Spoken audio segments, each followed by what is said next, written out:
स्वागत है दोस्तों फिर से आपका फोकस ऑन ज्योग्राफी में। आज हम बात करने वाले हैं फिर से हमारे टॉपिक जो छूटा हुआ था, पश्चिमी मरुस्थलीय प्रदेश, जो एक भौतिक प्रदेश का एक सबसे बड़ा पार्ट था। पर इसके पहले मैं आप लोगों से माफ़ी मांगना चाहूँगा क्योंकि मैं कोरोना वॉरियर्स के साथ कुछ समय बिता रहा था, उनके मेंटलिटी से रिलेटेड जो उनके ऊपर भावनाएं थोपी जा रही है, या फिर वो जिस टेंशन में है कि वो ना तो अपने परिवार से मिल पा रहे हैं, ना ही कहीं जा पा रहे हैं, सिर्फ ड्यूटी होती है वो निभा रहे हैं। मेरा खुद का जो भाई है वो कुछ एक कोरोना वॉरियर है, वो कुछ डॉक्टर है, वहीं उसके पास रोजाना एक नए केस, कुछ नए केसों के साथ ही वो लगा रहता है। तो मैं आप लोगों से ये निवेदन करूंगा कि आप लोग सिर्फ घर पे रहिए, स्टे होम कीजिए, क्योंकि अभी तक इस बीमारी का कोई तोड़ नहीं निकल पाया है। तो आप लोग जितना बच के रहेंगे उतना ज़्यादा सेफ रहेंगे। आज हम हमारे टॉपिक की बात तो करेंगे, पर इसके पहले मैं आप लोगों से निवेदन करूंगा कि आप लोग कोरोना को छोटी सी बीमारी ना लेकर एक बड़ी महामारी समझिए। तो आइए दोस्तों, स्वागत करते हैं फोकस ऑन ज्योग्राफी में हमारे टॉपिक की तरफ। तो आज हम बात करने वाले हैं पश्चिमी मरुस्थलीय प्रदेश की, फिर से जो हमारा बचा हुआ पार्ट था उसके रिलेशन पर। इससे पहले लाइक कीजिए, सब्सक्राइब कीजिए एंड शेयर कीजिए इस चैनल को। तो हमने जैसे कि जाना था पश्चिमी मरुस्थलीय प्रदेश के बारे में कि वो कहाँ से उसकी शुरुआत हुई, किस क्षेत्र में उसे क्या कहा जाता है, क्षेत्रफल के अकॉर्डिंग कितना बड़ा है, कितना स्थान रखता है और क्या विशेषता है पश्चिमी मरुस्थलीय प्रदेश की। पर हमने एक बात नोटिस नहीं की थी कि वो था पश्चिमी मरुस्थलीय प्रदेश। पर मैं आप लोगों से एक बात कह रहा हूँ कि उसमें एक मीन्स छुपा था, वो था मरुस्थल। वाट मीन्स मरुस्थल? ऐसा भाग जो एक डेजर्ट के रूप में हो, या फिर जो किसी भी काम में नहीं आ सकता हो, या फिर एक रेत के रूप में विद्यमान हो चुका हो, या जहां पर अपक्ष और निक्षेपण की क्रियाएं लगातार चल रही हो, जिस वजह से ना वहाँ कोई उपजाऊपन रहा हो और ना ही वो भूमि किसी काम की रही हो, तो एक डेजर्ट एरिया में आ जाती है, जिसे हम लोग मरुस्थल कहते हैं। तो मरुस्थल के बारे में आज हम जानकारी लेते हैं। तो मरुस्थल क्या है बेटा? मरुस्थल होता है 3 प्रकार का। एक तो आप लोगों ने सुना होगा, एक होता है रेतीला मरुस्थल, एक होता है चट्टानी मरुस्थल, और एक होता है बेटा रेतीला प्लस चट्टानी मरुस्थल। तो 3 प्रकार के मरुस्थल होते हैं बेटा। अब हमने एक चीज़ जानी थी, जो हमारा थार का डेजर्ट था, वो थार का डेजर्ट कहीं ना कहीं भाग था सहारा का। तो वहीं जो सहारा मरुस्थल है अफ्रीका में है, और उस अफ्रीका में इन भागों को अलग अलग नाम दिया गया है। जैसे जो हमारा रेतीला मरुस्थल है, इसे नाम दिया जाता है इर्ग। चट्टानी मरुस्थल है, इसे नाम दिया जाता है हम्मादा। और जो हमारा रेतीला व चट्टानी मरुस्थल है, उसे नाम दिया जाता है रेग। इर्ग, रेग और हम्मादा के नाम से ये तीनों मरुस्थल बेटा प्रसिद्ध हैं। पर कई जगह और भी नाम लिया जाता है। जैसे कोडम जो है वो तुर्किस्तान में इर्ग को कहा जाता है। पर मोस्टली आप लोगों के फर्स्ट ग्रेड तक भी क्वेश्चन यही आएगा कि अफ्रीका में रेतीले मरुस्थल को क्या कहा जाता है, या चट्टानी मरुस्थल को क्या कहा जाता है। वहीं इन्हीं नामों को आपसे क्वेश्चन के रूप में पूछ लिया जाता है। ये तो हुई हमारे मरुस्थल की बात। अब बेटा हमारा जो पश्चिमी मरुस्थल है, वो पश्चिमी मरुस्थल 2 भागों में बटा हुआ है। कैसे? क्योंकि 50 सेंटीमीटर की समवर्षा रेखा आप लोगों को दिख रही है, वो उसके जैसे ही हम पश्चिम की तरफ आते हैं तो हमारा डेजर्ट स्टार्ट हो चुका होता है। पर लमसम 25 सेंटीमीटर की जो समवर्षा रेखा है, इस पश्चिमी मरुस्थल को 2 भागों में बांट देती है। जो 2 भाग आपके हो जाते हैं शुष्क मरुस्थल, और दूसरा हो जाता है आपका अर्धशुष्क मरुस्थल। मीन्स शुष्क मरुस्थल, अर्धशुष्क मरुस्थल। शुष्क मरुस्थल वो मरुस्थल जो 25 सेंटीमीटर के पश्चिम में स्थित है, और जो 25 सेंटीमीटर के पूर्व या 50 सेंटीमीटर समवर्षा रेखा के पश्चिम में स्थित है, इन दोनों के मध्य जो स्थित है वो हो जाता है आपका अर्धशुष्क मरुस्थल। बात करते हैं सबसे पहले शुष्क मरुस्थल की। जो शुष्क मरुस्थल है बेटा, शुष्क मरुस्थल कौन सा होता है? शुष्क मरुस्थल 25 सेंटीमीटर समवर्षा रेखा के पश्चिम में जो मरुस्थल स्थित है वो शुष्क मरुस्थल होता है। मोस्टली बेटा जो शुष्क मरुस्थल होता है वो शुष्क मरुस्थल भी दो भागों में विभाजित होता है। जो शुष्क मरुस्थल है वो भी दो भागों में विभाजित होता है। पहला जो होता है वो होता है आपका बालू का युक्त प्रदेश और दूसरा हो जाता है बेटा बालू का मुक्त प्रदेश। मीन्स बालू का युक्त प्रदेश और बालू का मुक्त प्रदेश जो हैं ये दो शुष्क मरुस्थलीय क्षेत्रों के अलग अलग पार्ट हैं। क्या है? बालू का जो स्तूप होते हैं मीन्स बालू के रेतीले टीले, क्या कह सकते हैं हम? रेतीले जो टीले होते हैं वो होते हैं हमारे बालू का स्तूप। क्या होते हैं? रेतीले टीले जो होते हैं वो होते हैं हमारे बालू का स्तूप। जो बालू का स्तूप व रेत के टीले या जिन्हें आप लोग कहते हैं धोरे, ये जो है बेटा ये मृदा के अपक्षय व निक्षेपण से बनते हैं। क्या? बालू का स्तूप कहो, रेत के धोरे कहो या टीले कहो, जो मृदा के अपक्षय व निक्षेपण से बनते हैं उन्हें बालू का स्तूप कहा जाता है। और जो बालू का युक्त प्रदेश है इसे ही हमारे महान भारतीय मरुस्थल की उपमा भी दी गई है। मीन्स हमारा महान भारतीय जो मरुस्थल है वो हमारा बालू का युक्त प्रदेश है।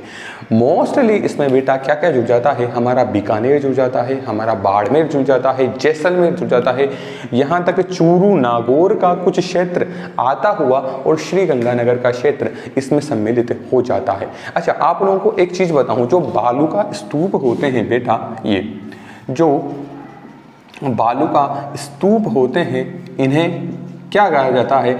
इन्हें टीले या टिब्बे भी कहा जाता है। क्या कहा जाता है? बालू का स्तूपों को टीले या टिब्बे भी कहा जाता है। वहीं इन्हें साहित्यिक भाषा में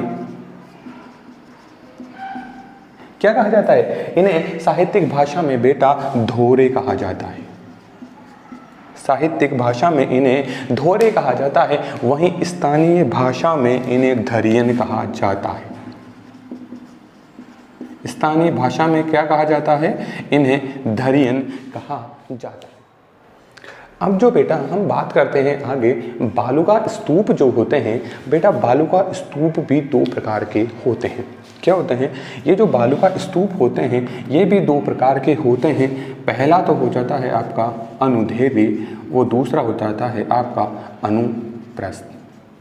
मीन्स अनुदैर्घ्य या अनुप्रस्थ बालू का स्तूप, आपके दो प्रकार के बालू का स्तूप मुख्यतः होते हैं। अनुदैर्घ्य बालू का स्तूप वो स्तूप होते हैं जो पवन के समानांतर बनते हैं। मीन्स जैसे पवन इस तरफ चल रही है और ऐसे के ऐसे ही जो बालू का स्तूप बनेंगे वो आपके अनुदैर्घ्य बालू का स्तूप होंगे।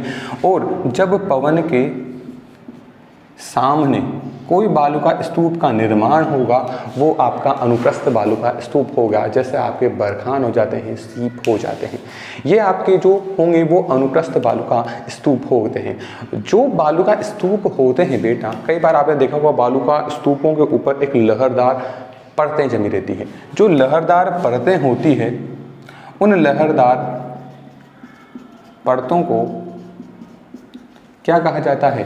उर्मिका कहा जाता है। लहरदार परतों को क्या कहा जाता है बेटा? उर्मिका कहा जाता है। वहीं स्थानीय भाषा में इन्हें डोल भी कहा जाता है। अब बालू का स्तूप की ही बात आ गई है तो आप लोगों को सबसे ज़्यादा फेमस जो आप जानते हो वो जो है वो है हमारा बरखान। आप लोगों ने बरखान से सब परिचित हो। जो बरखान जो होते हैं बेटा, क्योंकि किससे बने बरखान? अनुप्रस्थ से बने, मीन्स सामने के सामने जैसे हैं उससे बने। तो बेटा हमारे यहाँ सबसे ज़्यादा जो फेमस है वो है बरखान। अब बरखान की जो ऊंचाई होती है बेटा, वो ऊंचाई लगभग औसतन 10 से 20 मीटर होती है। वहीं इसकी जो चौड़ाई होती है वो 100 से 200 मीटर तक हो सकती है। ये हुई आपकी बरखान की बात। पर इस बरखान को मरुस्थल का वास्तविक स्तूप कहा जाता है। क्या कहा जाता है?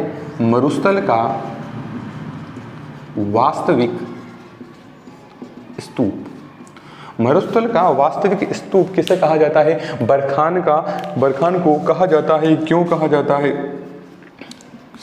पहला कारण ये है, ये गतिशील है। क्या है? यह गतिशील है और सबसे ज़्यादा नुकसानदायी है। क्या है? यह गतिशील है और गतिशीलता के साथ सर्वाधिक नुकसानदायी है। वहीं अगर राजस्थान की बात करें तो सर्वाधिक बरखान जो पाए जाते हैं बेटा, वो पाए जाते हैं शेखावाटी क्षेत्र। कहाँ पाए जाते हैं? सर्वाधिक अगर बरखान की बात करें तो वह शेखावाटी क्षेत्र में पाए जाते हैं, जहाँ स्थानीय भाषा में इन्हें थली भी कहा जाता है। क्या कहा जाता है? स्थानीय भाषा में इन्हें थली भी कहा जाता है। अच्छा, आपसे एक बात कि बरखान के अलावा भी बहुत सारे स्तूप बनते हैं, जैसे आपका पवनावर्ती होगा, पैराबोलिक हो गया, या फिर आपका नेटवर्क हो गया, नेबला हो गया, बहुत सारे स्तूप हैं। मैं आप लोगों को उनके बारे में भी कुछ जानकारी देता हूँ। सबसे ज़्यादा आपके लिए इम्पोर्टेंट हो जाता है बरखान। बरखान के बाद आते हैं हम पवनावर्ती स्तूप पे। तो पवनावर्ती जो स्तूप होता है बेटा, ये स्तूप क्या है? ये स्तूप बनता है अनुदैर्ध्य से। कैसे? ये रेखीय बालू का स्तूप होता है, मीन्स वर्ष भर एक ही दिशा में बढ़ता है। जैसे ये लगातार पवन चली सीधी, तो ये एक साथ एक ही दिशा में लगातार बना रहेगा वर्ष भर। एक ही दिशा में पवनवर्ती स्तूप बना रहता है। वहीं इसे रेखीय बालू का स्तूप के नाम से भी जाना जाता है। नेक्स्ट आ जाता है आपके पास पैराबोलिक। नेक्स्ट आ जाता है आपका पैराबोलिक बालू का स्तूप, मीन्स वनस्पति व समतल मैदानी भागों में इसका निर्माण होता है। क्या होता है? वनस्पतियों में या फिर समतल मैदानी जो भाग होता है वहाँ इसका निर्माण होता है।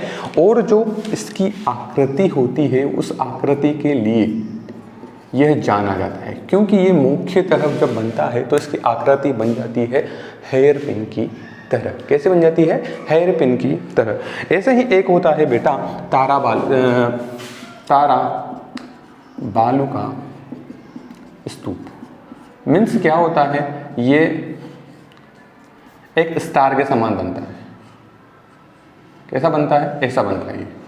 ये एक स्टार के समान बन जाता है। मीन्स जैसे कोई पवन आई, वो पवन इधर से भी आएगी, ये पवन इधर से आएगी, इधर से भी आएगी, इधर से भी आएगी, और चारों तरफ से घेर लेगी और एक तारे के समान एक स्तूप की आकृति बन जाती है, जिसे तारा बालू का स्तूप भी कहा जाता है। वैसे ही एक होता है नेटवर्क बालू का स्तूप। तो नेटवर्क बालू का स्तूप जो होता है वो क्या होता है? एक नेटवर्क के समान आसपास से आती है और एक स्तंभ सा खड़ा हो जाता है, बालू का एक स्तंभ के समान खड़ा हो जाता है। ऐसे ये आती है, चट्टान को काट देती है, फिर पतला फिर मोटी चट्टान आ जाती है। ऐसे ही एक नेटवर्क के समान एक आकृति बन जाती है बालू और चट्टान की, तो वो आपका हो जाता है नेटवर्क बालू का स्तूप। ऐसे ही क्या है बेटा? नेबला होता है। नेबला क्या होता है? जो कटीली झाड़ियाँ होती है, कटीली झाड़ियों के पीछे जिन स्तूपों का निर्माण होता है उन्हें नेबला कहा जाता है। क्या? कटीली झाड़ियों के पीछे जो स्तूप बनता है उसे नेबला कहा जाता है। ठीक है, हम आते हैं अब हमारे दूसरे पॉइंट पे। जो हमारा दूसरा पॉइंट था बालू का मुक्त प्रदेश।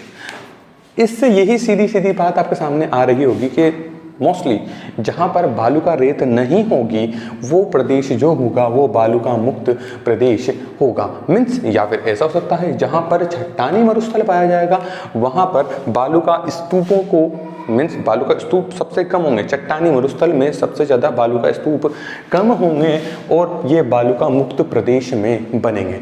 मीन्स क्या है? रेत के टीले आप लोगों को ना के बराबर मिलेंगे। वो जो क्षेत्र होगा वो बालू का मुक्त प्रदेश होगा। अब यहाँ पे क्या होता है? मोस्टली जो ये क्षेत्र है बेटा राजस्थान में बाड़मेर और जैसलमेर में मिलता है। अब इस क्षेत्र में क्या है? इस क्षेत्र में सबसे इम्पोर्टेंट जो बात हो जाती है वो होता है यहाँ पे टर्शियरी युगीन।